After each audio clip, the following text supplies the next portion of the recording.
Les entretiens du marquis, bonjour à tous. Olivier Véran pense à la présidentielle et bim, un rapport accable sa gestion du Covid. Avant de traiter cette information et beaucoup d'autres, je voulais remercier comme il se doit sur cette chaîne tous ceux qui me permettent de vivre de mon travail. Aujourd'hui sont à l'honneur Condor, Kader Kafif, JP Poignant et Nathaël Scorpion. Merci à eux. Et puis vous avez été très nombreux à réagir à ma dernière vidéo. Vous avez appris en effet que l'ancienne femme de Raphaël Glucksmann, Eka, avait été 2 fois vice-ministre de l'Intérieur en Géorgie et en Ukraine. Rien que cette information déjà montre l'implication de Raphaël Glucksmann dans le camp atlantiste. Nous allons commencer par la première information à Olivier Véran. Oui, il n'a que la présidentielle dans la tête. Olivier Véran, un porte-parole très actif, nous dit le Parisien. L'ex-ministre de la Santé occupe un des postes les plus en vue de l'exécutif, mais il voit plus loin. Il multiplie ainsi les rencontres informelles avec des économistes, des sociologues ou des politiques, de quoi faire dire à certains qu'il se prépare pour 2027. Ce qui serait assez intéressant, c'est qui finance ces rencontres. Est-ce que ce sont les impôts des Français ? Et regardez bien ma capture d'écran, elle est assez amusante puisque réservez votre passe. Oui, Olivier Véran, lorsqu'on parle de passe, on ravive de mauvais souvenirs. Passe sanitaire, passe vaccinal. Premier élément, la Macronie est en train d'enterrer Emmanuel Macron. Il n'y a pas une semaine sans avoir un nouveau candidat. Nous avons traité le candidat Édouard Philippe. La semaine dernière, c'était Darmanin qui exigeait d'Emmanuel Macron le poste de Premier ministre pour préparer sa campagne de 2027. Et aujourd'hui, c'est Olivier Véran. Alors, Olivier Véran, dans un langage familier, on sait qu'il a le melon. Et dans un langage soutenu, on va parler de l'hubris, de démesure. Olivier Véran, président de la République. Qui pouvait être pire qu'Emmanuel Macron comme président de la République ? Eh bien, en voilà un, Olivier Véran. Et en même temps, on est en train de réfléchir, est-ce qu'il n'y a pas un précédent d'un ministre de la Santé ou quelqu'un qui était dans le domaine de la santé qui a voulu se présenter et qui en était empêché ? Et oui, Laurent Fabius. Alors, il était Premier ministre. Il a été responsable de l'affaire du sang contaminé et lorsqu'il a essayé dans les primaires socialistes de se présenter, on lui a renvoyé cette affaire. Il n'a jamais pu donc se présenter à l'élection présidentielle et il a dû laisser partir Lionel Jospin en 1995. Olivier Véran à l'élection présidentielle, mais ce serait un cauchemar pour lui. Je pense que nous serions très nombreux à lui rappeler son passé. Quand on parle de passé, eh bien, est-ce un hasard ? Dans tous les journaux, Covid-19, un rapport confidentiel accable le ministère de la Santé et donc Olivier Véran, qui était ministre de la Santé à l'époque. Impréparation, désorganisation, guerre entre services, l'audit de l'Inspection générale des affaires sociales sur la gestion de la première vague du Covid au printemps 2020, qui n'a jamais été rendu public, serait particulièrement accablant pour le ministère de la Santé. D'autant qu'ils étaient tellement incompétents qu'on sait qui a plus ou moins géré. C'est Emmanuel Macron avec le secret défense et ce cabinet corrompu McKinsey. Et c'est là où le professeur Raoult prend toute sa dimension. Regardez ce qu'il nous dit. J'en avais pas parlé dans ma dernière vidéo, mais j'avais pas pu tout dire. Proportion des moins de 60 ans parmi les morts Covid. France 16%, Paris 19%, IHU 2,6%. J'ai honte d'avoir répété sans arrêt qu'il faut s'occuper des malades, Didier Raoult. Vous imaginez qu'en 2023, on est obligé d'expliquer qu'un médecin, ça doit s'occuper des malades. Cette inversion des valeurs qui est caractéristique de la Macronie, évidemment, a touché la santé. Et lorsqu'on évoque toute la litanie des scandales autour d'Olivier Véran, Rivotril, Remdesivir, hydroxychloroquine, passe sanitaire, passe vaccinal, tous les mensonges que nous avons subis pendant 2 ans, vous avez ce personnage qui pense à la présidentielle. Est-ce que c'est peut-être pour obtenir l'immunité, non pas naturelle, mais l'immunité présidentielle ? La question se pose. Et je voudrais même ajouter quelque chose. Moi, je suis pour qu'Olivier Véran se présente, parce que là, je pense qu'on serait très nombreux à lui dire ce que l'on pense de lui. Et puis, il y a ce que nous a apporté Pierre Chaillot, et je voudrais parler notamment de cette émission. Je vous mets le lien du tweet pour la voir. Elle est vraiment très importante. Pierre Chaillot débunk les articles du Parisien qui sont à charge contre son livre et celui d'Orion-Code. Pierre Chaillot démonte les arguments pourris des pseudo-journalistes qui cassent son livre sur les mensonges concernant les faux chiffres de la Covid. Un délice. Alors, je voudrais ajouter quelque chose à ce que dit Pierre Chaillot. En tête des ventes et des fake news, le business des livres classés anti-vax. Alors, Pierre Chaillot explique bien qu'il n'y a pas de business puisqu'il reverse les droits à une association, tandis qu'Orion-Code fait la même chose. Donc, il ne touche pas d'argent, c'est déjà une fake news, une vraie fake news pour le coup.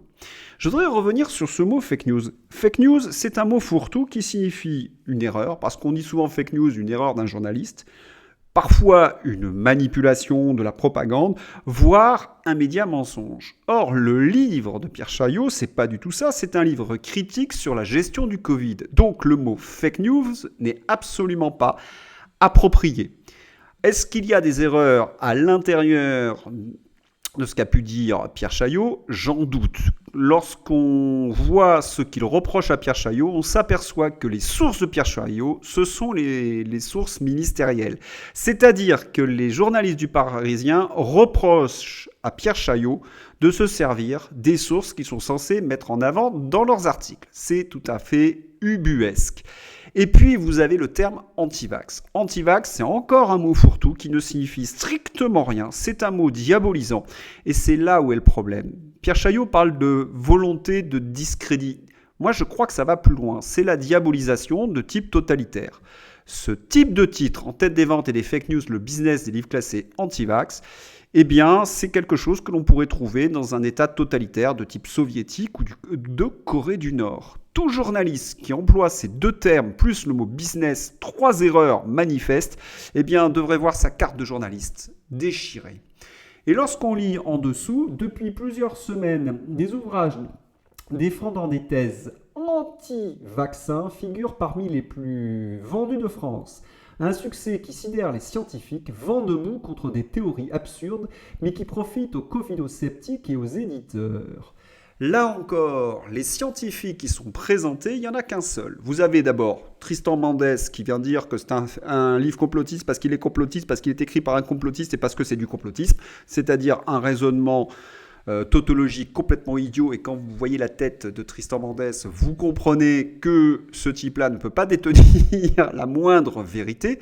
Et ensuite, ils appellent comme scientifique, et alors attendez, il faut bien rester assis, Alain Fischer. Mais qui c'est ce Alain Fischer? Souvenez-vous, j'en ai parlé, c'est celui qui était responsable de la vaccination pour Emmanuel Macron.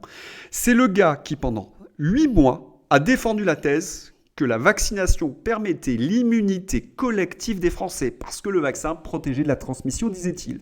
C'était entièrement faux, alors que dans les papiers de Pfizer, on avait bien que le vaccin ne protégeait pas de la transmission. C'est le type qui a le plus menti, qui vient débunker un article qui, par contre, lui, le livre de Pierre Chaillot ou d'Orion-Code, sont extrêmement bien sourcés. Tristan Mendès France, Alain Fischer, Le Parisien, eh bien, c'est le combo, pour le coup, de véritables complotistes. Puisqu'on parle de ce sujet-là, je voudrais vous présenter une artiste que j'ai beaucoup aimée et qui me déçoit. Mais on va lui trouver quelques circonstances atténuantes. C'est Françoise Hardy. Et oui, j'ai honte de ce qui se passe en France. Françoise Hardy défend la réforme des retraites. Je trouve qu'elle a des circonstances atténuantes parce qu'elle ne sait pas ce qu'elle dit. En effet, elle est complètement hors sol. Vous imaginez que cette femme a gagné énormément d'argent, qu'elle vit dans une très belle demeure en Corse, et qu'elle parle de gens qui vont devoir travailler jusqu'à 65 ans alors qu'ils ont exercé des métiers extrêmement pénibles pour une pension qui va devenir de plus en plus modeste. Cette réforme des retraites va appauvrir une grande partie des retraités. C'est complètement indécent, mais je crois qu'elle ne se rend pas compte. Comme elle ne se rendait pas compte déjà pendant le Covid, et là encore j'ai envie de lui trouver des circonstances atténuantes, elle était non vaccinée pour raison médicale. En effet, elle devait faire face à un terrible cancer. Donc Françoise Hardy s'en prend à ceux qui refusent le vaccin. Alors on explique ce raisonnement, comme elle ne pouvait pas se faire vacciner, elle en voulait à ceux qui ne se faisaient pas vacciner car ils allaient véhiculer le Covid. La chose qu'il faut lui rappeler, c'est que le vaccin ne protège ni de la transmission ni de l'infection, donc elle ne pouvait pas en vouloir aux non-vaccinés. Encore mal informés. Quand je vous disais qu'elle était complètement hors sol, c'est un petit peu triste de voir le naufrage de tous ces Cohn-Bendit, vous vous en souvenez du code, ces Cohn-Bendit qui soutiennent le gouvernement et qui sont manipulés parce que ce sont des leaders d'opinion et que le gouvernement fait sortir en quelque sorte de la naphtaline pour essayer de redorer son blason. C'est minable. Mais il y a quand même une bonne nouvelle, Emmanuel Macron a regagné de la popularité, oui, il fait des bains de foule où les gens se précipitent. On va regarder tout de suite les images. Et voilà, des milliers de kilomètres de la France et de ces manifestations, Emmanuel Macron a été acclamé par des étudiants chinois de l'université de Sun Yat-sen lors de sa visite à Canton. De nombreuses personnes souhaitaient un selfie avec lui. C'est très intéressant. Emmanuel Macron est tellement détesté par les Français, il n'a pas hésité à délocaliser les bains de foule. Il n'y a qu'en Chine où les gens ne lui balancent pas des tomates, des boulemons ou l'insultent. Et regardez l'information qui est au-dessus. 42% des Français les plus précaires disent avoir supprimé un repas à cause de l'inflation selon une étude IFOP. Vous remarquez le télescopage des deux informations, vous comprenez pourquoi maintenant, il ne peut faire que des bains de foule en Afrique ou en Chine. Et lorsqu'on demande aux Français ce qu'ils pensent d'Emmanuel Macron, c'est un sondage Libération. Alors là, c'est un festival. Il n'est pas proche des Français à plus de 74%. Il est incapable de rassembler à plus de 72%. Il n'est absolument pas rassurant. Il n'est pas honnête. Il n'est pas compétent. Bon, on arrête d'en jeter. Les gens, véritablement, détestent Macron et j'ai l'impression que c'est partagé par toutes les catégories sociales, toutes les professions. Macron a déçu. Bon, quand je dis déçu, c'est un terme, c'est un euphémisme. Nous, on est au-delà de la déception et souvent, vous m'écrivez des choses très dures que je partage. Mais j'essaie d'analyser de manière un peu éloignée. Il a déçu les gens qui ont voté pour lui, à tel point qu'ils sont de plus en plus nombreux à regretter leur vote. On avait envie de leur dire, mais vous ne pouvez pas réfléchir 5 minutes après ce qu'il vous a fait subir pendant la période du Covid. Mais ce qui est intéressant, c'est qu'aujourd'hui, il déçoit tout le monde. Quand je dis tout le monde, eh bien, ce sont même ses donneurs d'ordre. Regardez ce titre du Figaro qui est extrêmement intéressant. Tollé occidental après le faux pas d'Emmanuel Macron sur Taïwan. Oui, tollé, ça veut dire unanimité de tous ses alliés occidentaux. Macron, il fait l'unanimité contre lui. Et la chose la plus amusante, c'est que c'est à la une du Figaro, parce que le président français a estimé que l'Europe ne doit pas se laisser entraîner dans des crises qui ne sont pas les siennes. Est-ce qu'Emmanuel Macron retournerait sa veste ? Je ne crois pas. Je pense qu'il est toujours sur ses positions. Mais il a dit cela peut-être pour effacer un bruit que, s'il se confirme, est extrêmement grave. En effet, en ce moment, il y a des fuites de documents du Pentagone. Une partie des journalistes, et notamment Juan Branco, en ont divulgué certains éléments. Ils ont l'air d'être vrais. Et on apprend qu'il y a des troupes au sol françaises en Ukraine. Bon, c'était un secret de polichinelle. On savait qu'il y avait des soldats français, mais on disait c'était des mercenaires, et c'était sur un désir individuel. Là, ce sont des troupes au sol envoyées par la France. Si cela se confirmait, c'est-à-dire qu'Emmanuel Macron nous a fait rentrer dans une guerre qui n'est pas passée par le Parlement, est-ce qu'il essaie, à travers ses phrases, de reculer vis-à-vis de la Russie en disant non, moi je ne me mêle plus de tout cela. Et vis-à-vis de la Chine, bien évidemment. En tous les cas, cet en même temps déçoit tout le monde comme à son habitude. Vous ne pouvez pas dire blanc et noir le même jour tout le temps. Ce n'est pas possible. C'est intéressant parce que Macron, quand je dis qu'il fait l'unanimité contre lui, dans la une du Figaro, toujours, vous trouvez ce deuxième article. Entre Paris et Rabat, c'est le Maroc, capitale du Maroc, les raisons d'une brouille qui s'enracine. Affaire Pegasus, restrictions sur les visas, Sahara occidental. Alors que les points de crispation s'accumulent, l'entourage du roi de Maroc dénonce l'arrogance du président français. Ça n'arrête pas. La question que l'on peut se poser par ailleurs, quel est le président ou le chef d'État que Macron n'a pas insulté, n'a pas humilié, parce que ça devient véritablement une liste infinie. Même avec nos alliés les plus sûrs d'hier, nous nous retrouvons en conflit. Macron, ce n'est même plus un naufrage, c'est un désastre diplomatique. Et ça s'étale aujourd'hui en une des journaux. Parce qu'autrefois, il y a encore un mois, lorsqu'il est revenu d'Afrique, Le Monde titrait que Macron devait réinventer la diplomatie. Là, ils ne prennent même plus des gants, ils tirent à boulet rouge. Et à la une de ce même Figaro, il y a une consultation, on demande aux Français, en tout cas les lecteurs du Figaro plus exactement, s'ils pensent que Macron peut rebondir. À 60%, c'est non. Même les électeurs anciennement proches d'Emmanuel Macron ont compris qu'il est littéralement, comme on dit dans le Midi, cuit. Puisque je parle du Midi, on va parler d'un événement dont vous avez certainement entendu parler ce week-end. C'est l'explosion qui s'est produite dans un immeuble du 5e arrondissement de Marseille. Il y a de nombreuses victimes. Selon les services de police, l'explosion serait due à une fuite de gaz. Je sais qu'il y a beaucoup de théories sur les réseaux sociaux. Pour l'instant, je n'ai pas d'autres informations. Ce que nous savons, c'est que l'immeuble était plutôt bien entretenu et qu'il était habité par des retraités. Vous savez tous que quand les ruines fument lorsqu'il y a du sang, cela attire les politiques qui viennent faire des selfies pour se montrer, pour évidemment gagner quelques points dans les sondages. Et nous avons une histoire qui est complètement abracadabrante puisque nous avons Gérald Darmanin, qui était en vacances en Bretagne, qui a fait un aller-retour pour apparaître 1 ou 2 heures sur BFM Télé auprès des victimes, entre guillemets.